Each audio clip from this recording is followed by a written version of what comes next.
wait another 20 years. Put this girl to death right now.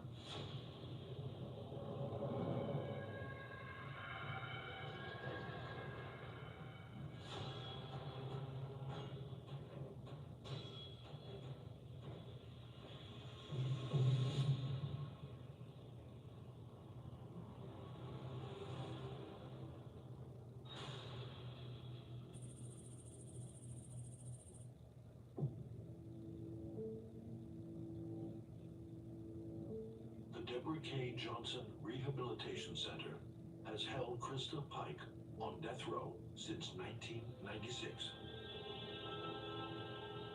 Here was this kind of cute, innocent-looking girl with long, sort of reddish hair, often up, little, petite, and you would look at her and think, that's the person who did this?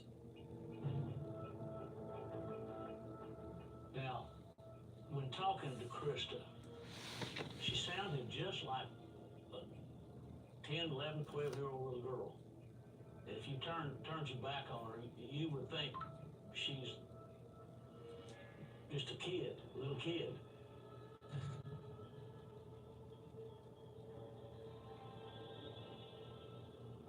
I would compare her to Hannibal Lecter in the sense that here's a charming, intelligent person that you think, oh, I like their company. They're thoughtful and well-spoken. And that might be the most dangerous kind, because before you realize it, it's too late and you may be in great danger. I didn't realize that little whimsical fun ball of fire that I was calling my best friend could do that something so evil and so heinous that there's no coming back from that. This wasn't just an attack with them slicing her back, cutting her neck, which they did, or stabbing her so many times that the medical examiner lost count. Krista Pike was sent to death row at the age of 18. But even with the toughest sentence possible hanging over her, she refused to behave. There was 2 guards that she was having sex with in the prison, and they caught one, and the other one he was fixing to help her escape off of death row. She's very dangerous. I think Krista Pike would do it again in a heartbeat. She likes blood. She likes crime. She likes cutting. Krista Pike grew up in North Carolina, a state of rolling hills and huge expanses of countryside. But her childhood was far from idyllic. I knew she had an extremely rough childhood, tough growing up, parent being bounced from parent to grandparent was hard. Her mom was never really there, never present. I mean, she was there long enough to be angry and to yell at her. A lot of time there was alcohol in the house, but there was no food. As she grew up, sexual abuse became a prominent feature in her life. She was molested by mother's boyfriends. Her and her mother smoked pot together when she was very young. And she just had a terrible childhood. Her mother had multiple husbands and multiple men, some of whom were abusive. It was extreme for her. It's not just that the sexual abuse occurred to her, it's that the sexual abuse occurred to her and then there was no type of support, no type of care, no type of treatment for her to address that trauma. And so that probably had a very long-standing negative effect on Krista Pike's psychological development and the way she viewed herself as well as the world. At the age of 18, Pike dropped out of school and moved to Knoxville, Tennessee. The original capital of Tennessee, Knoxville lies in the east of the state at the foothills of the Smoky Mountains. Knoxville always has got this kind of strange news news vein, if you will. There's always something kind of odd going on. It's a smaller town. It's not a big town like Atlanta or Nashville. Knoxville was growing in the 1990s. It was growing fast. And so things was changing. There was colleges everywhere. There were outside cafes. And everybody was out walking, you know, and talking and meeting people and eating dinner. And it was just fun.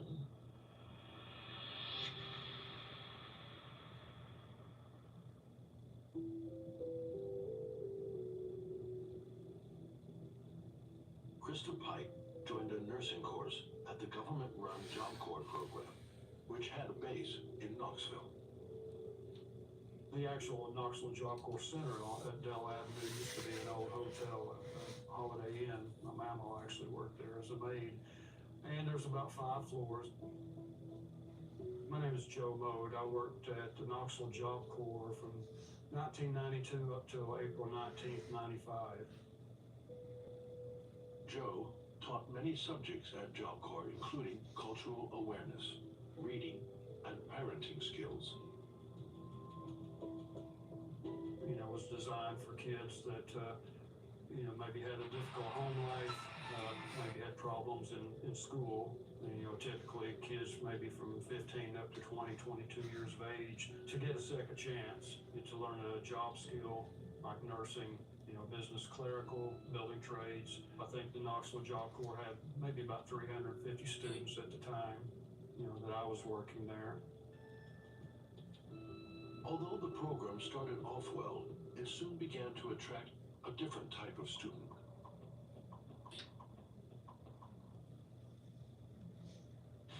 It's time to grow your business. Create a website.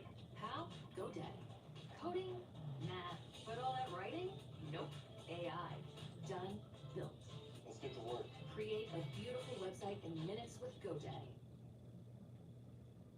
Teeth sensitivity is so common. It immediately feels like, you know, somebody's poking directly on their nerve. I recommend Sensodyne. Sensodyne toothpaste goes inside the tooth and calms the nerve down. And my patients say, you know, doc, it really works. Somewhere along the line, the thoughts were to put troubled kids in the Job Corps Center. If they committed a criminal act, rather than go to prison, let them join the Job Corps.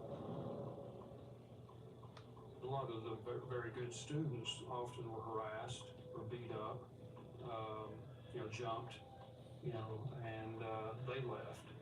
And things like that often happen. And we lost some, you know, very bright students, you know, that were really wanted to try. Krista Pike became part of this troubled environment, but she quickly found a good friend in Kim Eluelu.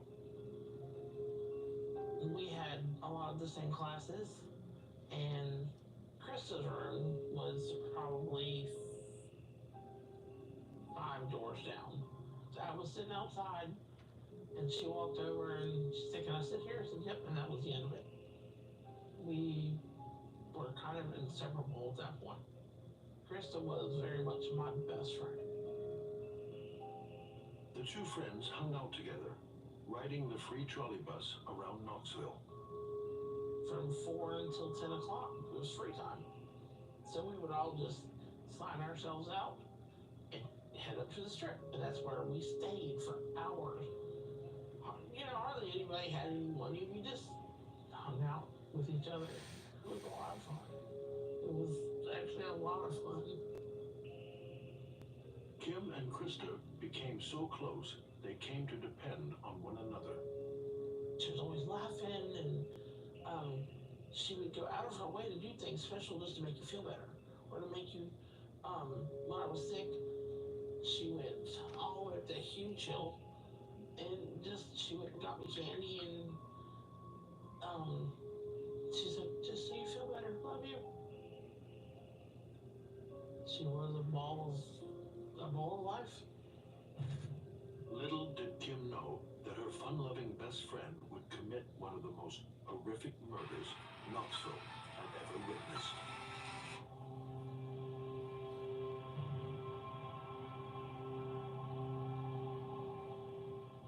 Another student at Job Corps was 19-year-old Colleen Slimmer. My impression of Colleen is that here's a woman who was trying to do the best that she could, who had had some rough times as a girl. Her parents were split. Colleen was very sweet. She'd often come to my class and we'd talk about life and things going on just in general. Colleen was just a very sweet, quiet, mild-mannered, young lady. She was just sweet. Colleen Slimmer was born and raised in Florida and had come to Knoxville Job Corps to do a 6-month course in computing. My name is May Martinez, the mother of Colleen Ann Slimmer. Colleen was a kid that loved to play outside, roller skating. She'd do a lot of Special Olympics, stuff like that, and helping others all the time. Florida didn't have a Job Corps government program for her that she wanted. The closest was Tennessee. She had a mom who loved her dearly. She had sisters who loved her. Yeah, I think there was hope that she was going to come out of this, having learned some skills and get on the road to a profession. For Colleen, moving states was an exciting opportunity. My husband and her and me all talked, and we did not want her to go because too far from home. I wanted her with me.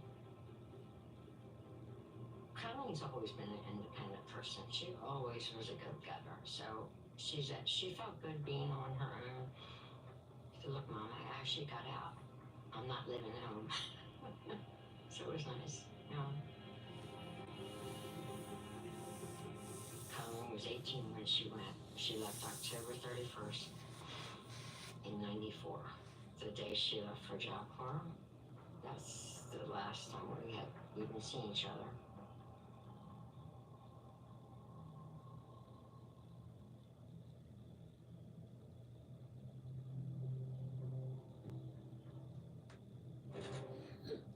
In Knoxville, Tennessee, Krista Pike was enrolled on a nursing course at the Job Corps Center. 19-year-old Colleen Slimmer was also studying there, but was not having the greatest time. Colleen said there was a couple kids bothering her, and they were going in her room, taking her jewelry, taking her clothes and stuff like that. She mentioned 2 girls and a guy. She didn't mention their names. She said these 3 kids was bothering her. These 3 kids were Krista Pike, her new boyfriend, Tadero Ship, and their friend, Shadola Peterson. All of them were studying at Job Corps. Pike's best friend, Kim, had introduced Tadero to Krista. I had already known Tadero for a while. So when he got there, he was like, "Who is that?" And I was like, "Her name's Krista." And I left him sitting out there, and that was the end of that because they were inseparable after that. Pike began a relationship with Tadero, but she also developed a vendetta against her boyfriend's previous crush, Colleen.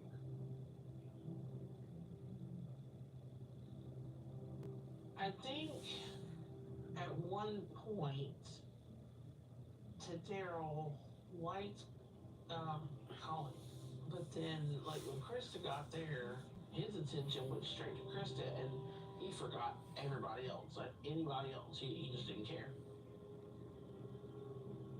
I'd understood that there was a love triangle, that maybe Colleen and Tadero had dated, and then Pike and Tadero, and Krista Pike was jealous.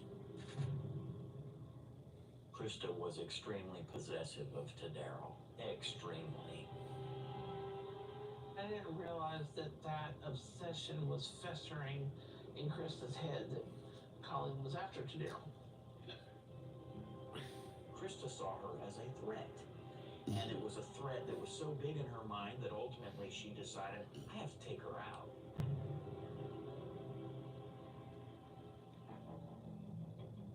Kim noticed Krista's hatred of Colleen had taken a violent turn. Shut your bitch ass up. There was probably 12, 13 of us. Just kind of hanging out. Just chatting about people they like, people they didn't like. Colleen name came up and Chris said, "Oh my God, I'm gonna go." I said, "Would you leave that girl alone? She didn't do anything to you."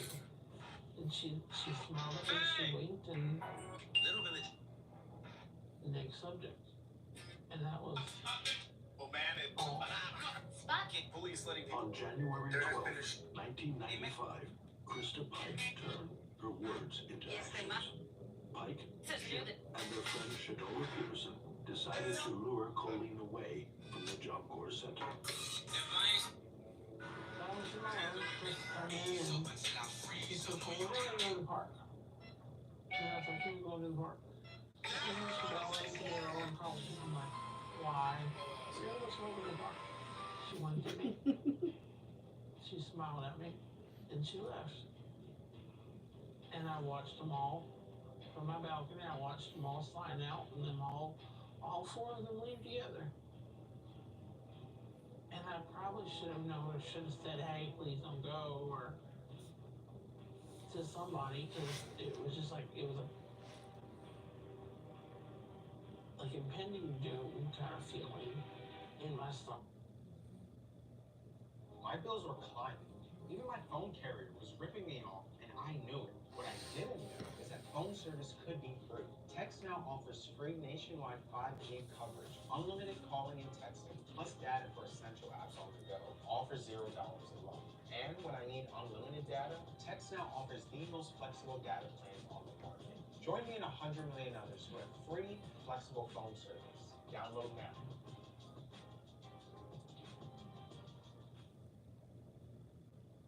They say destiny finds you. Unless your dad and brother when you have a quarterback destiny instead. Hey! Enough of this, Eli. You can't ruin my destiny, Peyton. Not this time! I'm 44 now! I will, because America is going to pick me to make the FanDuel kick of destiny. Your hubris is your weakness, big brother.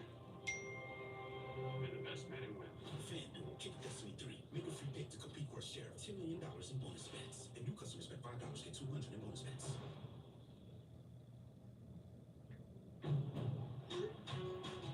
Now's the time for a great deal on a new Honda. It's time to take an adventure with rugged capability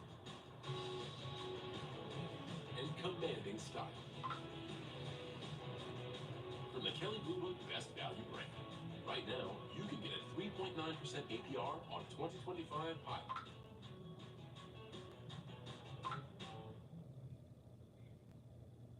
And my progressive rep was super helpful. Tom Hayes is passive progressive. The way Kevin says he always has to help you. Tom doesn't have progressive, so he takes it out on those who do. You switch, you can save hundreds. Oh, that's great. You can buy more of that cologne we all love. Huh. Progressive called me back about the claim I filed. Support when you need it. Wonder what that's like, huh? In law. No, Tom. Don't be passive progressive. This is bad, right? Switch to get good coverage and savings for yourself. I love Valentine's Day in general. My papa, he started that for me. Every year he would get me a cute little like stuffed animal in a box with Sherry's berries. And of course, as a little girl, I was like, "Ooh, a chocolate covered strawberry! I love this." He just passed. How I continue that love that he gave to her. And it was very similar to that feeling of my papa giving me those berries and that box and me being like, "Oh, this is just the best feeling." It was almost like a sign. I know my papa's still here with me, and maybe a little bit of that can still shine through. Here.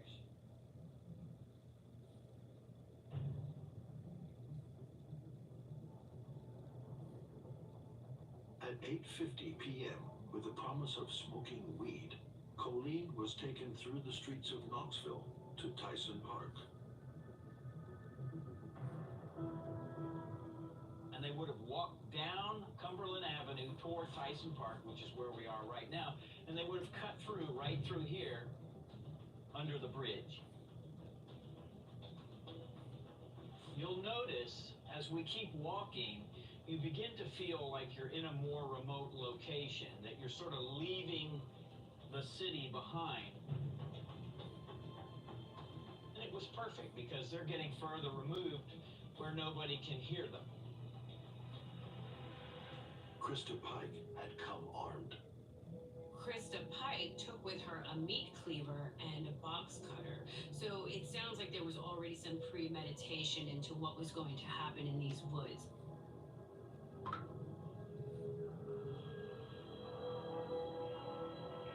They asked me, do I miss them? It would have been about I told them, like, God makes no mistakes. The fuck them. They asked me, do I miss them? I told them, like, God. They walked to the edge of the park and onto the boundary of the University of Tennessee. They get to this point on the walk. Now Colleen, Krista, and Tadaro, and we don't know, perhaps Shadala are now turning on Colleen, and Krista begins to accuse Colleen of having aims on her boyfriend, Tadaro.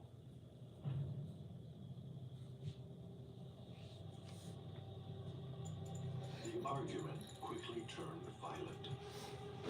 They stabbed her, they beat her, they chased her down, they tortured her essentially, they tormented her, they talked to her after she begged, let me go, they wouldn't let her go.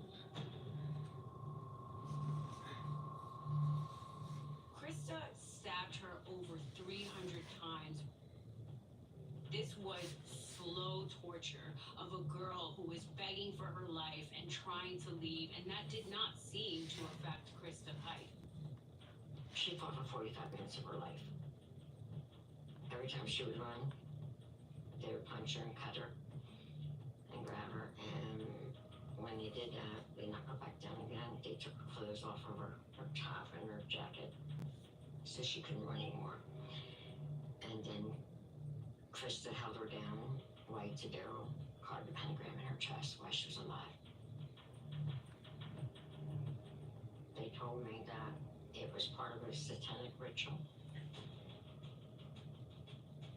The victim told her that if you let me go, I'll hitchhike out here and go home tonight. And Krista said, you know it's too late for that. You do know who's killing you. The violence was relentless. Krista picked up a piece of asphalt and started smashing it against her skull because, in Krista's words, the would die. Krista kept banging the rock in her head and said, do you know who's doing this to you? And Colleen would gurgle blood and say yes. And she kept doing it until Colleen couldn't talk anymore.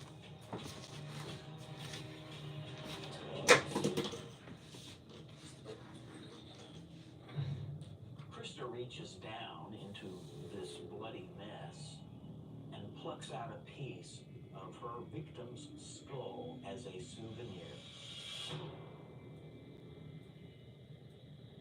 After the murder, Pike, Shipp, and Peterson returned to the Job Corps Center and signed back in. She busted my door, and that's when she unfolded this horrendous story, and I just stood there, just totally in shock. She's like, the would die. And I was like, oh. Well, what do you mean? She's like, I cut her throat 9 times. She's like, I stabbed her in the back. It sickened me and shocked me, but at the same time, it was just like, this is not,